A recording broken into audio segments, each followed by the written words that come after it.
Hello, everyone. I'm 18 Storm Track meteorologist Austin Haskins. We had a beautiful Sunday across western Wisconsin. Although the winds were a bit breezy at times, we still had those comfortable temperatures as highs got into the lower 60s for many areas. In fact, Black River Falls, Chetek, and Menominee all getting to the mid 60s yesterday.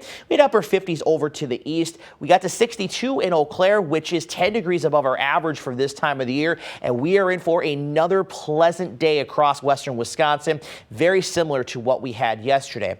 Now, we do have some changes for tomorrow as it will be cloudier with a few showers possible, though models are a little back and forth on that. We'll talk about that. And then we'll be a little bit cooler for the weekend. Nothing too significantly chilly, but it will be a little bit cooler compared to what we're going to see here for our Monday. So high pressure over to our east will give us more of an east to slightly southeasterly wind today, but it will keep things pretty quiet. We have a couple areas of lower pressure out to our west that will try to bring some rain in here for tomorrow. But again, the models are a little back and forth on that, so we'll time that out and explain things here right now. Today, though, a lot of sunshine, maybe a couple of clouds here and there, but again, just a great day to get outside. Clouds will start to increase heading into tonight. And as we go into tomorrow, the graph model, which we're looking at here, this latest run, is keeping things pretty dry tomorrow. In fact, we're looking at maybe even some sunshine in spots with a mostly cloudy to cloudy sky.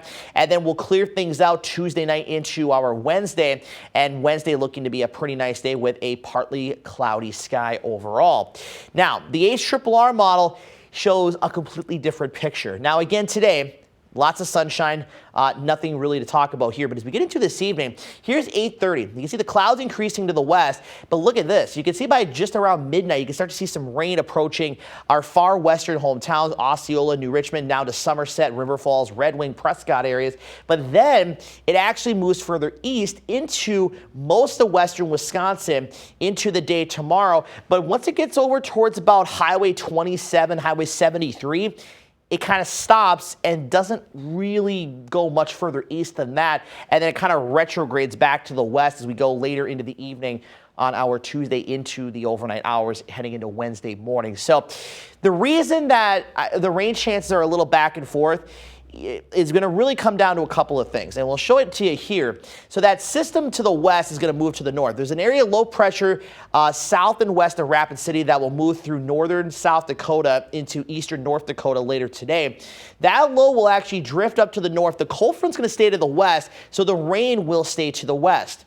But as the front moves east, the front's actually going to kind of wash out and weaken essentially, and it's just going to sit there. And eventually it's going to combine with another low that's going to develop across parts of Nebraska and Iowa and drift into Missouri as we get into tomorrow afternoon. At least the graph model, which we're looking at here, is depicting that. And it actually shows the low getting pushed all the way down towards Nashville and Memphis heading into Wednesday.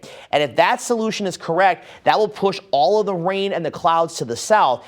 But if we see that cold front maybe track a little bit further to the east than what we're seeing here, or doesn't, weaken, of course, or this low is a little bit further to the north, then we will see those rain chances maybe pick up a little bit. And also with that high departing to the east, that's bringing us the nice weather for today. How strong is that if that's going to keep it, from really advancing farther east? So there's still several questions on the rain coverage that we're going to have in the picture for tomorrow. Right now, I'm keeping it at about 30% coverage, so in that slight category, isolated showers. But we'll see what the newer model data later today and into tonight shows. So we should hopefully have a better picture on that. So Matt will have updates for you later tonight. So check back with him then. And then as we get into the weekend, just a few isolated showers can't totally be ruled out. As far as today goes, again, as we've talked about already, it's going to be a great day. Highs upper 50s to around 60, mid 50s in Medford. Again, this is about 5 to 10 degrees above our average this time of the year. Back into the 30s and low 40s tonight. That's also a little bit above average for this time of the year. Highs tomorrow generally in the mid 50s, but again, this will be dependent on the rain coverage and, of course, cloud coverage as well. And then on Wednesday, very similar highs with a mix of sun and clouds. We'll have mostly mid 50s, but then we kind of step temperatures down a little bit after that. Low 50s Thursday, and then we're going to be mid to upper 40s heading into the weekend. Right now, Halloween should be all right, just maybe a stray shower or two. Temperatures likely around the low 40s and upper 30s around trick-or-treating time. And then don't forget, we fall back an hour Saturday night into Sunday morning.